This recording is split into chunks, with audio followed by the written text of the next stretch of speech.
Welcome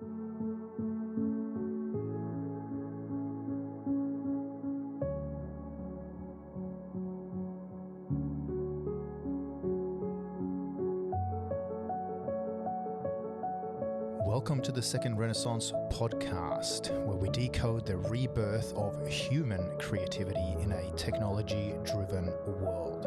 I'm Sorman-Nilsson, global futurist, author, and the co-creator of the Adobe CQ, the IQ test for your creative leadership, and your host for the Second Renaissance. Matt Newell, welcome up to God's country. Up to God's country. Thanks for having me. It was a bloody nice drive up here. It's not a bad drive, is it? Yeah. Yeah. You've just come up from Sydney, Balmain. So it took just under an hour. Yeah. Past Narrabeen Lakes, along the beaches, the bends. Bloody beautiful. Yeah. I'll come up here anytime. And then a good coffee on arrival. Yeah, exactly. We even have that these days. So welcome to where the wildlings live. Yeah. Yeah. And welcome to our little, retail store concept. For those of you who listen to and watch the Second Renaissance, this is sort of the speak easy studio, the think studio, but that way we actually have the ephemera showroom and retail store, which is of course my wife's concept. Yeah, so, swimwear, resort wear, beautiful looking stuff. Yeah, definitely get my wife to check it out. Yeah, thanks for the plug. Yeah. And as we've sort of gone through this morning and shared a piccolo and a strong flat white 3/4, very Melburnian of us, we've also established that we actually have a joint friend from many years ago. Yeah. So Hema Patel, who you used to work with, I used to IdeaWorks. Used to work with Hema, years and years ago. IdeaWorks days in the Mossman office. Super talent. What a woman. She's so incredible. a little shout out Hema Patel when you watch this. Yeah. Let's have a drink. Yeah. There you go. It's an official invite now. So we're here to talk about all things creativity. Obviously you come from a creative profession, having worked previously at IdeaWorks, now at the General Store as the CEO. Yeah. You and I have sort of reconnected both through the conference circuit, but also more recently at the Entrepreneurs Organization. Yeah. I'm curious, now that you've pitched all these other cool things and worthwhile brands, what do you guys do at the General Store, and how do you see the world of retail given this pandemic aftershock that we're experiencing? Yeah. So I grew up as a strategy planner in ad agencies, and I kind of noticed that it was like no matter what the client's problem was, the answer was always an ad. And I felt like that was just such a flawed model, really. So I wanted to create a business that was super multidisciplinary, the answer might not be advertising, it might be pricing strategy and technology, or it might be store design and loyalty. So that's really the essence of the General Store. Rather than specialize by discipline, we specialize by market sector, which is retail, and then offer all the services that one market sector needs. So I think it's all about stitching together more interesting answers, basically. And when I've had a look on the, and then by the way, these guys, I feel like you're underselling yourself here a bit, because you guys keep taking out, awards and being nominated for like the retail store concepts of the world, being, narrowly beaten by Karl Lagerfeld. No, not narrowly beaten. We beat Karl Lagerfeld. There you go. Important little difference. Yeah. Yeah, I think our first year, we started the business in 2012. I think in 2013 we won best store design in the world. It's very hotly contested, as you can imagine. We sort of flew over to Paris for that and, beat Karl Lagerfeld and this amazing Puma flagship in Osaka, which I was pretty blown away to even be in the mix there. Yeah. It was interesting because I came out of advertising and I was so sort of keen to prove that the General Store wasn't just another ad agency, that we were multidisciplinary. And then we won that store design award, and then everyone just thought we were a store design agency and no one would give us So then I had to work really hard to kind of build the advertising and sort of creative side of the business. Great award to win. But then I just 2 weeks ago or something, we won the best store design of the year in the Australian awards for a really cool concept with Rebel Sport at Parramatta. They're big kind of concept store out there. Yeah. So that was pretty exciting to get that with our good friends over at Rebel. Yeah. Cool. So no, it's been a good journey. Yeah. And I mean, and retail is such a fascinating space. I mean, it was fascinating because of digital disruption, digital transformation, even before the pandemic. But what are the sort of either short-term trends or longer-term trends that you think the pandemic has sort of spawned for not just your retail clients, but retail more broadly? Generally, it was an interesting year. 2020. Obviously, it was an interesting year. I mean, retail by and large last year, had a good year. Retail as a total was up about 6% in 2020, which is in Australia. I mean, it was diabolical in other regions, but in Australia, up about 6% across the board. It was a very kind of liquid market last year. I think 2.1 million people accessed their super. You had rent reprieves, we had JobKeeper. I mean, people were saving money on commuting and on so there was money in the market. And I think it was particularly interesting for a couple of reasons. Like, firstly, from a retail like exec level, the decision making that was happening in 2020 was like off the charts, things that we'd never seen before, obviously shutting stores and things like that. But in that time, the level of sort of creativity I thought was interesting. You had these big retail execs who had sort of silenced their business. They weren't getting the daily emails. A lot of staff had been stood down. There was sort of stores had been shut. And all of a sudden, these amazing brains had time to rethink about their businesses and what were they going to do on the other side. And I think some really exciting things will come of that and have come of that. So yeah, I think it was sort of an interesting time to be on the inside of the retail sector.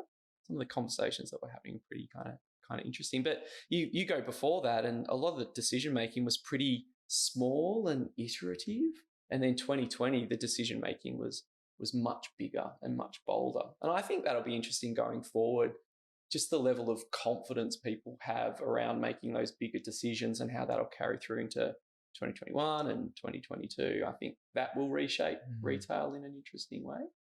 But yeah, in terms of really the key trends that came out of that, I think is really, I mean, if you look at the numbers, it's basically anything to do with the home just, boomed, and anything to do. So, furniture, DIY, DA applications currently are still through the roof, record DA applications. So I think that's a good leading indicator to show there's another solid 2 or 3 years in sort of the housing boom in Australia.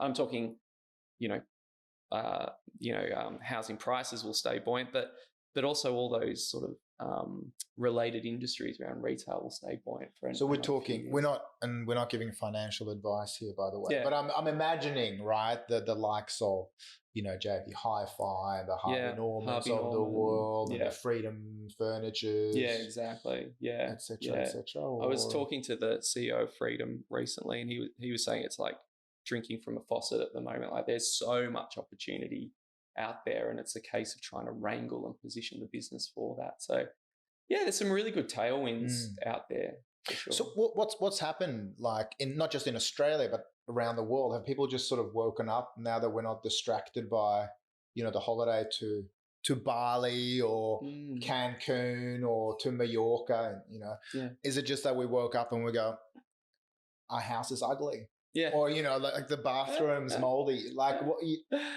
Is that just the wish to look after our own backyard and really kind of, sort of having a bit of a transformational journey, but at home? Is that what's playing out from a sort of consumer psychology perspective? Or what do you think? What are the drivers here from your perspective? I think with the home, people tend to have this kind of long list of jobs in the back of their mind.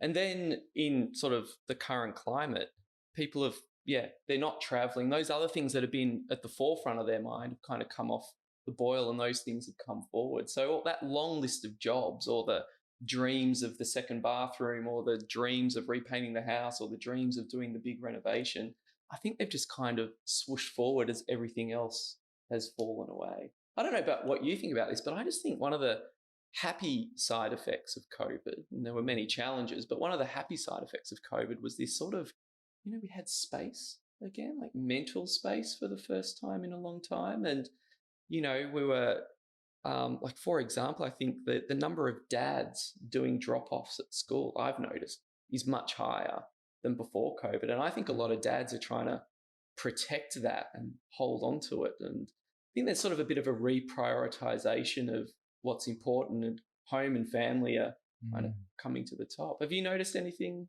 Yeah, I mean, certainly, we moved into a new area, so I can't really compare or do a data set on time stamping pre and post, but I would imagine, and given the amount of dads I see, both at, I'm doing drop-offs today and I'm also doing pickups today, short work day. But the number of dads has I imagine exploded across Australia and around the world. So I think that, that's a real positive. Yeah.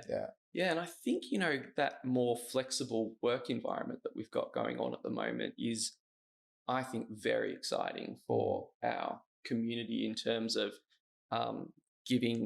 making it more possible for dads to engage more with the family and work more remotely, and for mums to engage more with the workforce and the family, and, find that kind of balance.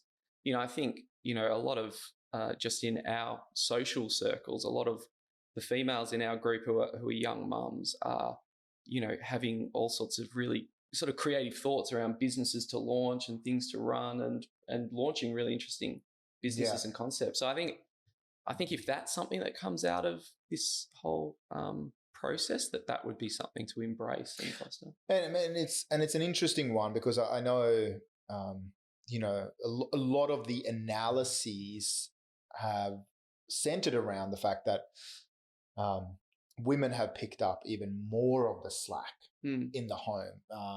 The work hours for women have been reduced in a way that over indexes, sadly, for women. And so that's what some of the data shows. But then at the same time, what I'm seeing anecdotally, and what it sounds like you're seeing anecdotally, is that, women are starting up their own businesses. Women are actually, when the man gets involved in those sort of, stereotypical, family setups, that it's actually liberating women at the same time, potentially. So I know just in our family, the fact that I'm not traveling 100 or 120 international travel days every year, Nicole loves the fact that I can be around and actually do drop-offs and pickups. It allows her to have an 8-hour work day. I'm having a 5.5-hour work day today. And, we try and balance things, but that balance is actually enabling her creatively and to really scale up her business. And I wonder, I know that's an anecdote, but I wonder if it could be true for more families, because you just don't have that excuse anymore of like, I'm in Melbourne tomorrow, I'm in Dallas, I just can't do this. We've got friends up here who, where he used to work for AMP and is now with a different financial firm, and works from home. And the fact that he no longer has to go into, Circular Quay every day, he's just able to, well, there's no excuses for him not to do some of the drop-offs and pickups, for example, right?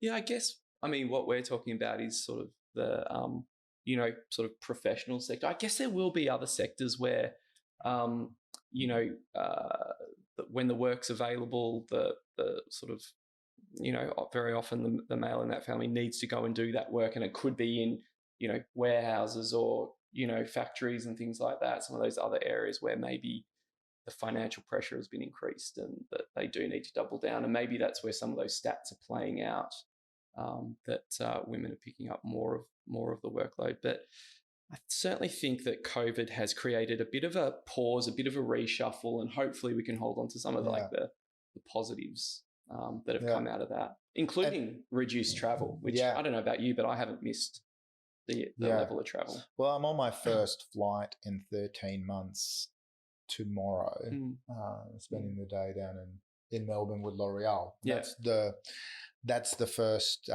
trip for a very long time, and I to be honest, like given the disruption, I haven't missed it, and I've enjoyed this stillness. I haven't traveled more than 2 hours outside of Sydney in the last 13 months, and that's very much a novelty for me. So, I mean, pandemics and these social disruptions have had a sort of historical tendency to lead to social mobility.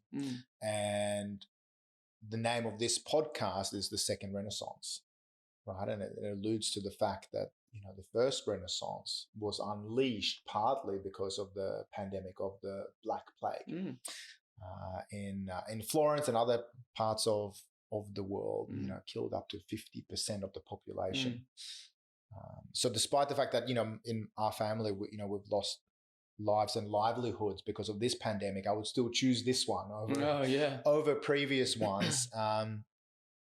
But it unleashed, an era of the likes of Michelangelo and Da Vinci and the flourishing of, humanist thought, art, scientific thinking, etc. But it also led to investments into labor-saving technologies. Because labor was scarce, well, what happens when labor's in demand? Wages go up. So people who were peasants could become artisans, artisans became merchants, merchants became new noblemen and women. And similarly, the Spanish flu led to the involvement of women in the workforce, just like the First World War did, of course. But we also saw that leading to the suffragette movement and the vote being given rightfully and much overdue to women. And so it'll be interesting to observe, and it must be very odd to listen to two white males talk about this topic, but it's going to be really interesting. And I'm very hopeful that that the pandemic and also the sense of, in some countries, we're lucky here in Australia that we've almost had a sense of a universal basic income, where maybe families have been able to take stock and rethink how duties and the economics of the family kind of work. I don't know if you've got any thoughts on that after that. Yeah, well, I think quick history lesson. Yeah, well, which I enjoyed. Thank you. I think the idea of a Renaissance being like a rebirth, a cultural reset. I think that's a super interesting thought, and it works at kind of macro levels and micro levels. And I guess the sort of, we're touching on that a little bit earlier on, but just the idea that there are, from this pause that happened in 2020, some opportunities that come out of that. And those opportunities might be in the home, they might be in the way that we travel for work, or travel personally as well. Or they might be, on the business front, certainly the retail front, there's interesting things happening there. But yeah, I think the idea of a bit of a rebirth and a rethink and a reset is an interesting one. And we won't have a better catalyst than what we just had. So it is interesting. I think these sorts of conversations, I think, are good because it allows you to kind of bring it to the forefront and consciously think about, what do we want that reset to look like as a community, but then also as individuals and entrepreneurs and things like that. What do we want that reset to look like? I think is an interesting thing. That's why I kind of ask you the question about, have you missed the travel?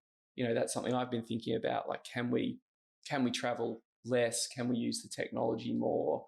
But there's flip sides to that, isn't there? In terms of technology can be a little bit, isolating or a little bit cold. And so sometimes you can overcorrect there, and then actually bringing people together, we need to remember to do that as well. But I think there's a massive amount of pent up demand to see people face to face again.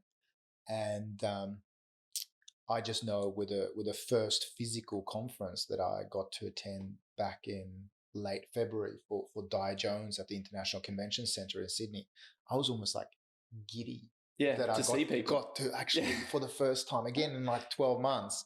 The last job before that was in Dallas, in February 2020, before borders closed, etc. And everyone was like, there was this energy that people got to meet again. So I just imagine when like the music industry and the festival industry, I think we're going to have like the dawn of this sort of roaring 20s as people go back and actually explore the physical world, hopefully safely again. And I think it's a huge opportunity for retail. And I think there will be a sense of a retail renaissance. We were doing at the end of last year some work with Australia Post, and I know you do a lot of work with Nora, who are also a partner with Australia Post, and the likes of Paul Greenberg, who I'm sure you've come across, and we were just looking at all these new categories that were like exploding in popularity during the pandemic, which I think also goes to a sense of creativity. Obviously there's all the case studies of Australian liquor manufacturers and beer breweries, etc. Switching and going, oh, we're also going to make hand sanitizer, or textile manufacturers going, oh, we're going to do a face mask, or whatever it happens to be, or somebody that 3D prints something rather than producing a helmet, for example, like a 3D printing a visor. But I can also see that through the pandemic, new categories are emerging. So for Australia Post, in this customer advisory council group that they have, which are the top online retailers, some of which you work with, like the Iconic, for example, new categories are emerging as just growing exponentially. So one is adult toys. Boomed during the pandemic. At the same time, we've also seen like condom sales going down during the pandemic. But as soon as people come out of lockdown, condom sales boom again. This is a very, parental advisory sort of podcast today. But it's interesting just to see like as there's quarantine or creativity, within constraints actually emerge, and people shift and spend, very quickly sort of adapt. And I'm curious if you have any sort of sense of what you believe are categories, beyond the home that you think as the economy opens up again, where do you think, CEOs and creatives will invest their capital, and are there any new categories that we beyond adult toys that we need to be mindful of? That could boom. I mean, it's an interesting, super interesting question. It's a little bit crystal ball-y. I think, we've talked about the home category. We talked about the home category in the context of the home itself, but I think a lot of activities that happen in and around the home are important too to consider there, like exercising at home, boom category. There's, like the Pelotons of the world that are making, sort of bringing global communities into your living room, for example, which I think is super interesting. There's this sort of democratization of elite information, like, Chris Hemsworth's team have launched a online sort of health world encompassing diet and exercise, and all this stuff can just get streamed into your home, and you don't need to go to a fitness first type environment anymore. So I think the health and fitness around the home will be interesting. I think entertainment in the home is an absolute game changer. The model around kind of Hollywood producing films and then being screened in cinemas around the world, I think has been massively disrupted during COVID and is sort of unlikely to return how it once was. So obviously cinemas were impacted by that being a space where groups of people come together in one environment, which was a little daunting for a lot of people. But that's had a reverse flow on the way Hollywood produces their films, in that they rely on box office sales. So they held a lot of their movies back, for example. But then flip that into what that means for at-home entertainment with the likes of Netflix and Amazon Prime, who have a more sort of vertical model. They're producing the content. They own the distribution of that content. So direct relationship with customers. I think it'll be hard for the entertainment industry to recover from that. I think that when cinemas open up and Hollywood lets the content flow through again, I think people will kind of, look at those prices. They're gone, well, look, we've just bought new screens and new surround sound from JB Hi-Fi. We've got our Netflix, Disney, Stan, we're paying all this money for those. So I think the return there will be interesting. And then that has really interesting knock-on effects for all the downstream industries, like the landlords that have, like Westfields of the world, who have built these amazing entertainment precincts which revolve around a cinema and then have all the dining options and socializing options around that. I think that will be a huge disruption. And in retail, we talk a lot about the importance of verticality, where you've got manufacturer brands like Nike, for example, manufacturing and then going direct to retail with their own stores. You've got retailers who then go direct to China and do their direct sourcing. So verticality has created a lot of sort of financial buffer throughout this. But to think about the importance of that in entertainment, I think is super interesting. And I think that could be a massive disruption that maybe the traditional channels will find it very hard to recover from, and could be like systemic in terms of what the real estate owners do with their investments. It's a fascinating just to consider that sort of collateral damage and disruption, right? And there's another historical precedent or analog to that, and that is what again happened during the Spanish flu in New York. And what we saw there was that most pre-pandemic, pre-Spanish flu, most of the cinemas were owned by mom and pops. So they were mom and pop affairs. Yeah.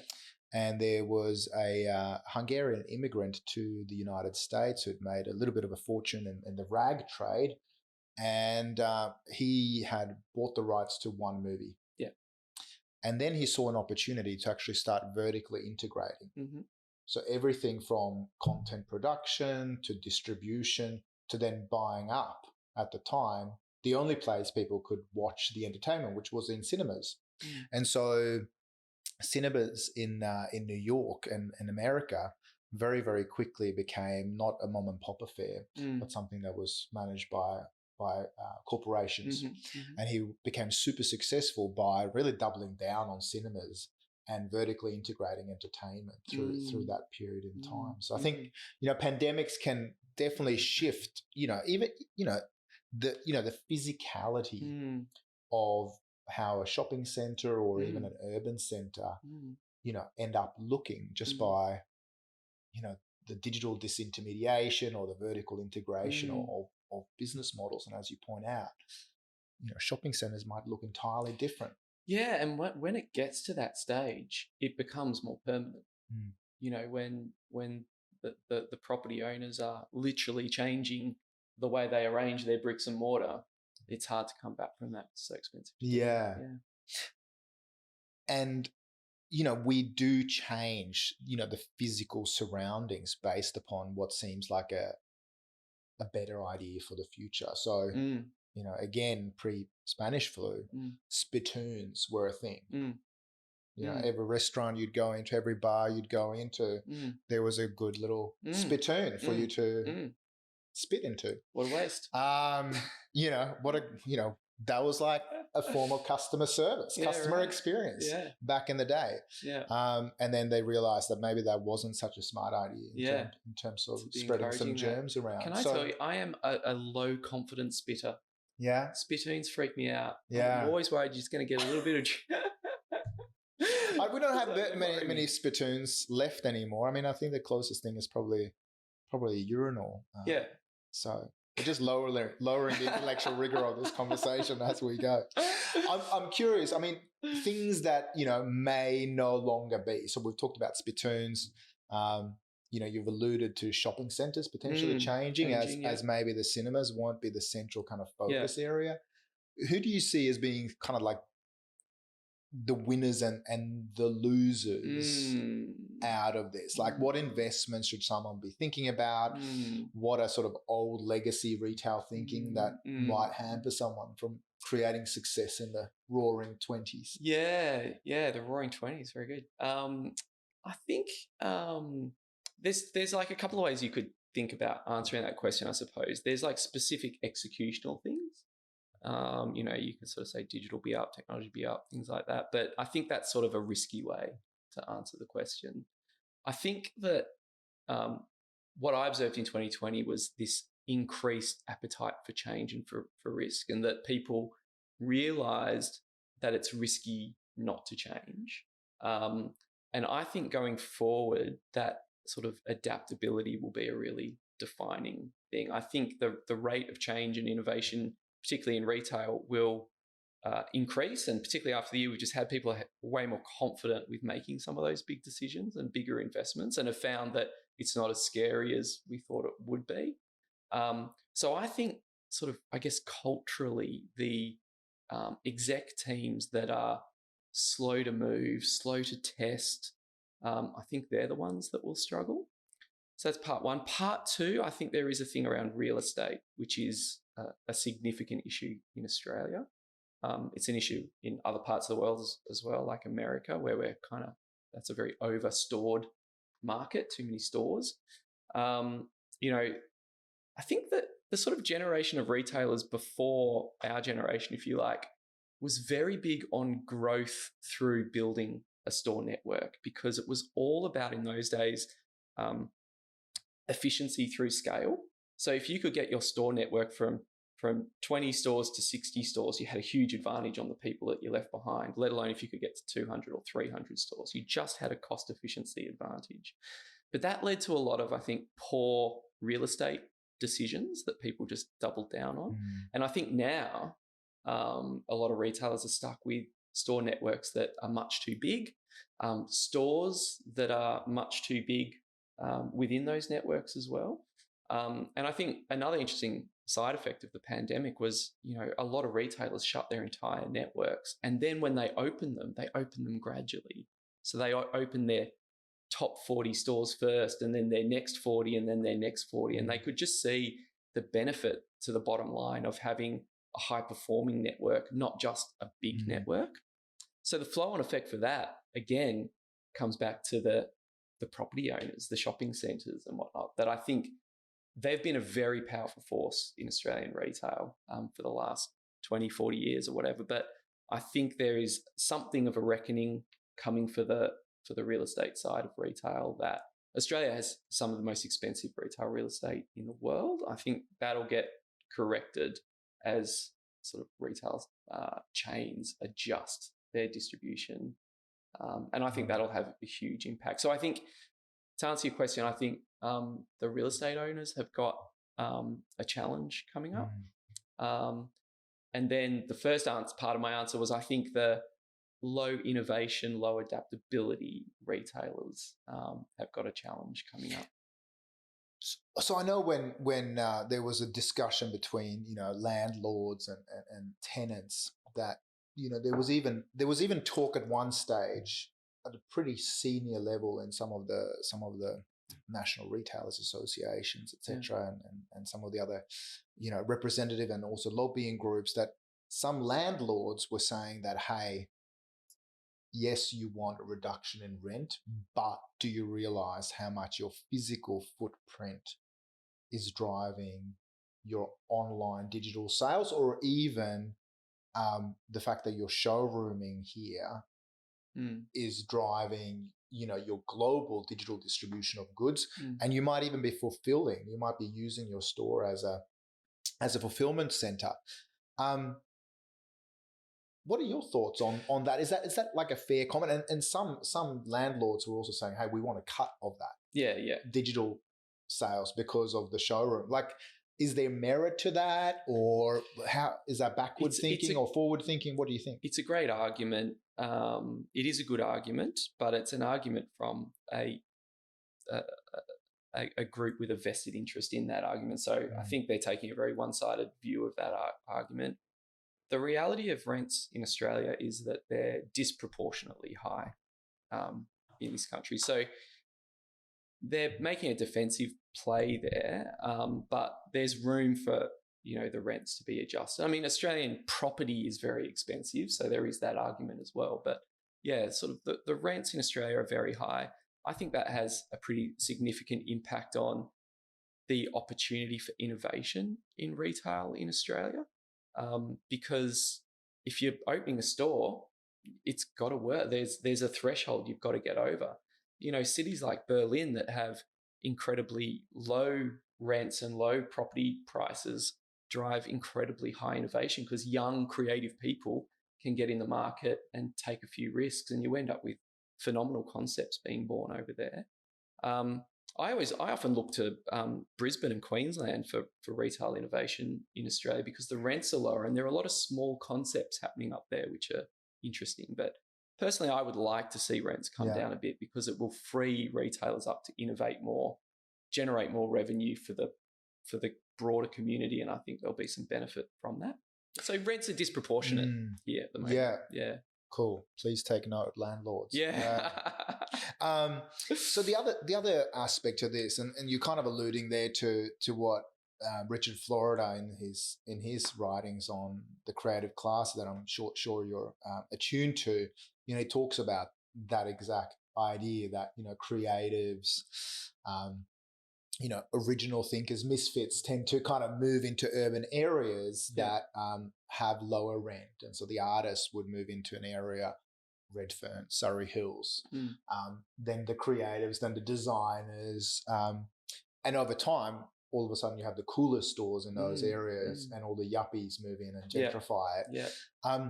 What do you see with COVID, given this sort of, we've been untethered from, say, the CBDs of the world, and even, I used to live in Surrey Hills. I'm kind of curious, like, are the rents there, are they artificially high now that Surrey Hills has become gentrified here in Sydney? Yeah. Or where are the next areas where retail innovation might happen? Is it back in sort of, the Avalon villages of the world where, creative brands are kind of going, actually, I don't know that we need to be in the CBD or near the CBD. Yeah. But is it in these sort of peripheries that you can... Well, I can answer this question because we recently looked at moving our offices and looking at different sort of rental opportunities. Our office is in Surrey Hills, so city fringe in Sydney. And it is some of the most expensive commercial real estate in the country. So that narrative that you just explained played out 100%. So add to that in COVID then this great sort of decentralization of the workforce and of people. So everyone sort of left the CBD. And I was joking with my colleagues just this morning saying that the best rental deals at the moment are in the CBD because it's almost like the CBD has become the Surrey Hills fringe, so it's kind of this reversal's happened. And, we know a lot of the same kind of entrepreneurial community, and I know a lot of entrepreneurs are finding great, cheap real estate in the CBD. So, I think there's this great flip that's happening, but what does that mean going forward? So at the moment, we've got the sort of suburban renaissance happening and the regional renaissance happening. Absolutely brilliant. But I would absolutely put money on that there will be a counter swing to that. I think the CBD will come back in a big way, that there'll be lots of entrepreneurialism, lots of low-cost real estate available, some really creative things happening there, and that'll suck kind of people back in. You just hope that those sort of regional and suburban areas hold on to a lot of it. I think they will because there'll be some really exciting things that happen out there. But I think it's in our interest to have a less centralized population, particularly in Australia where we're sort of very even from a traffic perspective or having this idea that there might be several sort of city centers or a polycentric city. Even Lucy Turnbull's talked about that from a Sydney perspective, but even for our global audience, that's relevant. So her vision was to have 3 CBDs or central business districts, as we call it, in Sydney, so that you wouldn't have to ever commute more than 30 minutes. And I think that idea of polycentricity is an idea that's been adopted in Chicago and other places around the world and executed upon better or worse. But I'm absolutely a believer as well that, long term, the city center is always the city center, or the polycentric city centers are always going to be attractive for talent. But I think maybe this sort of like disruption had to happen to actually be a little bit of a sort of year zero for landlords to reassess what is realistic, and also maybe to see a new creative class move into and filling up some of that real estate. I mean, in Sydney again, Westpac has subleased or vacated 25% of their Barangaroo real estate. Wow. So you're just going, okay, that's a quarter of their space in the CBD. What's going to happen? What are they going to do with it? Yeah. That's a problem to solve. Yeah, brilliant. And those problems are where you get great creative answers. Yeah. So that will be interesting. The other thing I'm curious, I mean, just to find out a little bit about you as a strategist and why you do what you do, is this concept of what I'm seeing, at least, and you alluded to it before with some of the kind of emerging concepts that might do well out of the pandemic, and as we sort of hopefully speed out of the curve. You talked about a little bit about health and wellness and the Hemsworth apps and their fitness worlds, etc. Is that I'm seeing that brands like Nike and Lululemon, brands that are part of what I call the transformation economy, they really invest into not the sort of bio persona or the buyer persona of an individual that's quite set, but they're like a little bit like Michelle Obama's, it's not about who you're being, but it's who you're becoming. Yeah, that's nice. Yeah. And so they're really kind of backing who does this consumer aspire to become on their journey of self-actualization and getting up Maslow's needs hierarchy. How do we really sort of partner with them? Yeah. So that we don't just sell them a piece of hardware, but we really invest with them to enable their journey. Do you see any other brands who are sort of participating in that from a sort of a purpose perspective, or even in terms of how they're designing their collections and their offerings, products and services? There is definitely a lot happening in this space, both in Australia and globally. My view on this space, though, is it's highly being driven by manufacturer brands like Nike, for example, like all the technology and tracking apps, of which there are now quite a few. People like Peloton, etc. So there's an awful lot happening in this world, and but it's very much driven by some sort of specific product that's driving it, and not so much by the kind of broader consumer need of making sense of this world. So there's a lot of new information out there around diet and nutrition. There's a lot of new options around physical exercise and how to approach it. A lot of new information around like sleep and recovery. And I think it's something that consumers are jumping all over. And so there's a lot of money in that area. There's a lot of, therefore, innovation and exciting things happening. But it's not an easy category to make sense of, because it's also like a lot of fads in that category. So, and it's also a high dollar item category. So it's a tricky category to navigate. But I think it's a very, very interesting one, and a lot of potential. Things, for example, that used to be incredibly niche, like meditation, are now incredibly broadly accepted. I think there's a lot of those sort of Eastern philosophies being well embraced now by Western cultures, which is sort of a part of that journey. With the backing of science as well. I think exactly, it's not just, I think people have realized and become a bit more both scientific and hopefully data scientific, including, some institutions, including religious institutions Yeah. that we wouldn't normally think Yeah. of as strictly scientific, Yeah. Yeah. are enforcing very scientific measures of, Yeah. social distancing and maybe no singing in a religious institution, or certain maybe unhygienic behaviors that previously would have been part of ritual.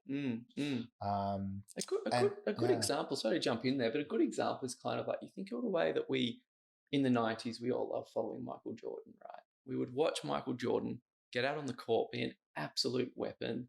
He'd come off, smoke a cigar, and, maybe you see him do some stretches before. That was about it. Now, if you follow like LeBron James, you see him doing his physical exercise. You see what his recovery routine looks like.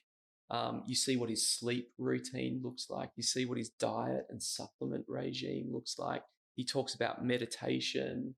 The world around performance broadly has changed so much. And I think a big part of it is visibility into people's worlds now. Now we know what the coaches of elite teams are teaching their teams to do, and we can access parts of that on our sort of transformational journey, which, depending on what inspires you, whether it's basketball or golf, or whether it's meditation, or the blurring of all those worlds is getting more and more blurred. Yeah.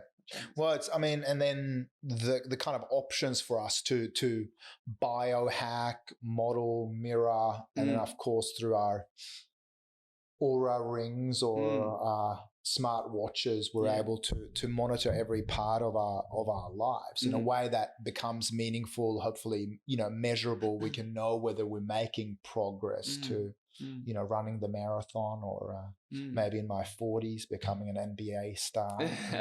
This is so I think that notion of transformation, wellness, the wellness economy is nearly a $5 trillion industry at present.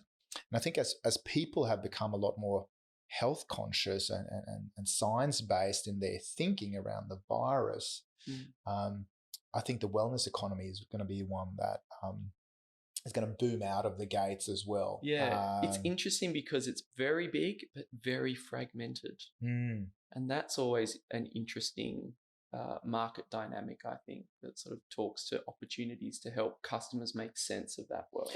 Yeah, because it's, as you said, there's not a single sort of dashboard that links in via APIs, the supplements you've been taking, the sleep, regimen, or the sleep you actually got last night, and then, the diet shakes, etc.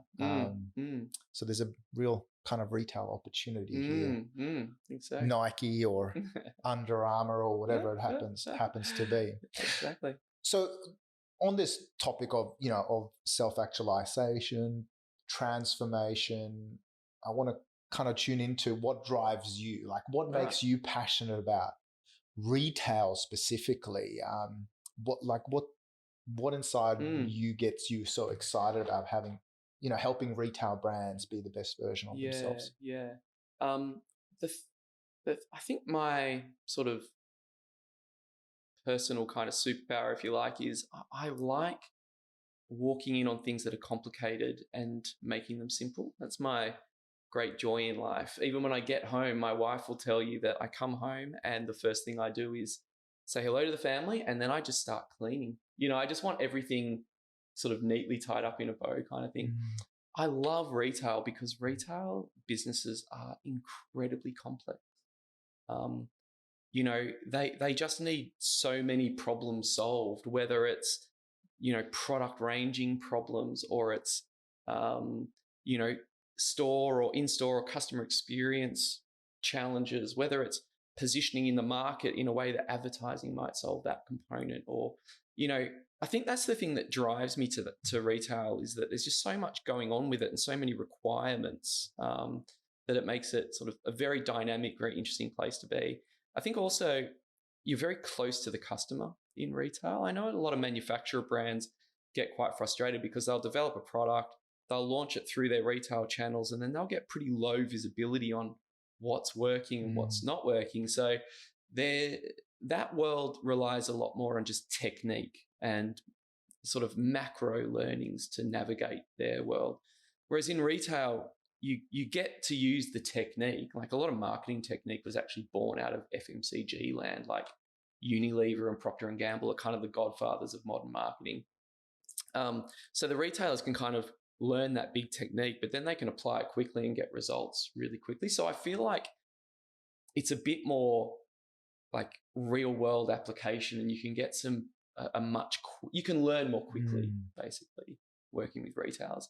Now, weirdly, we specialize in working with retailers, but a lot of consumer good brands and manufacturer brands come to us because we've got a good understanding of the retail world. And there are awesome benefits of, in some ways, it's liberating being free of all that influx of information that comes in so quickly. You can make bigger, longer term decisions. So there are benefits both ways. But I think the thing that drives me is just problem solving. I love messy situations and coming in and, being in a boardroom and everyone goes, now I get it. I know exactly what we need to do. And I find there's something almost like zen or quite calming when someone has kind of solved that piece and the Tetris puzzle or whatever, and just goes, yeah, it feels good. And there's like signal in the noise. Yeah. Someone cuts through, which I guess as a brand strategist, this is kind of one of the things you do. That is a magic ingredient, I think. You want a team of people to be able to work out how to get rid of all the buzz and the noise, to have that clarity so that then you can think about some big ideas and know exactly where to put your effort. Because the nature of the general store, like we have the strategy component and then the creative component. And by virtue of those two disciplines, you've got these kind of conflicting forces within our own business, where strategy is all about simplification, like taking complex situations and distilling it down to a simple set of priorities or simple set of ideas. And then the creative process is the opposite. It's very divergent thinking. Now, what can we do with it? But you can't get a quality creative process unless you've got space and clarity and simplicity first. So I kind of see that as our big job, set up that opportunity. And whether it's us doing the creative thinking or the retailer doing the creative thinking off the back, doesn't really matter, as long as you get the team to a point where you've got that clarity and that focus. Then I think big, exciting things are possible from there. Yeah. We collaborated last year with Microsoft and their retail division on a white paper on artificial intelligence being deployed by retailers, specifically Australian examples of AI deployment to sort of help with customer experience, solving customer problems, but also to really set their humans free to do more creative, more meaningful work, while the technology was looking after the menial and the mundane, so we could focus more on the humane as humans. And that white paper, that trend report, I think taps into this concept of what you were referring to, which is in retail, you can have the finger on the pulse, both through human interaction, but also through data centricity and knowing how the customer journey is flowing through. Have you seen some examples of retailers you've worked with where either artificial intelligence or the technology, machine learning, tech systems is really setting humans free to actually engage in this sort of retail renaissance and getting back to that human-centered problem solving that it sounds like you're quite passionate about? Is there anything that sort of comes to mind there? Well, what I've seen has been less about freeing up team members. It's been more about sort of serving up relevant options to customers. I've seen it used there. I think retailers hear AI and think, oh God, this sounds like a big investment and it's difficult and it's the future and I'm focused on next week's sales. But actually, I've seen some pretty simple deployments of AI be used, and it doesn't need to be a sort of big, intimidating process. But the notion, I mean, I do like some of the things that are happening in AI, and there's a great opportunity there, because I think what I love about it is it's technology that you don't see. And I think that's where, in my mind, to the extent that technology has been successful, it's when we haven't noticed it. And where it's been unsuccessful is where you do notice it, where someone puts a screen or an endless aisle and the poor customer has to navigate this hideous thing on their own. And, it's an uncomfortable experience, So, yeah, I think AI plays into that invisible tech thing quite well. So I'm quite pro, people exploring that further. But I really like your notion that AI can take care of the mundane, but also the volume, so that actual humans can go deep on more one-on-one experience and serving customers better, that team members can be, better informed than customers, which is a real challenge that retailers have to face, that customers are coming in better informed than their own people. So AI and technology to augment the human experience in stores, I think is an amazing opportunity. Yeah. What did you learn from, do you see any kind of key applications there for retail? Well, I mean, we case studied and looked at what some of your clients, including the Iconic, were doing in terms of replenishment, in terms of looking at artificial intelligence to determine consumer intent, and based on customer behaviors, for example, how likely was it that someone had just been shopping, several sizes to, return 3 out of 4, for example, to kind of help with their stock optimization. That, that was one example we found through our interviews together with Microsoft and some of these Aussie brands. Another example was Harvey Norman, who were using a chat bot to handle sort of frequently asked questions, but it helped reduce call volumes by I think something like 30%. We'll have to have this in the show notes. And it also improved their CSAT, or customer satisfaction scores, quite significantly, because, the humans could spend less time on these frequently asked questions. And they could actually deploy their humanity and their customer centricity in a fundamentally different and human centric fashion, as opposed to dealing with rote and volume. So there are a couple of examples. I also know that there are retailers who are using things like Fruit of the Loom, for example, using metrology data, which helps them know what the customer intent is going to be based upon a significant drop in temperature in the United States, so that they can really push, say, fleece or a thicker jumper those weekends. And it's not actually the actual drop in temperature that affects sales, but it's just if someone's heard it in the news. Then customer intent shifts and they're more likely to buy some of the thicker garments, for example. So I think these are all interesting, and they lead me to the conclusion that we can only really claim to be sort of customer-centric brands if we are extremely data-centric. That we can be more humane because of the technology. We're nearly into the end zone here today, and thank you for all your contributions so far. I'm curious, as a retail, I was going to say retail nut, but that's not quite the right terminology. As a retail philosopher, maybe. Sure. I'm curious, what's the best, your most human-centric customer experience or customer journey you've had? And do you think that there's some magic technology in the background that might have potentially enabled it?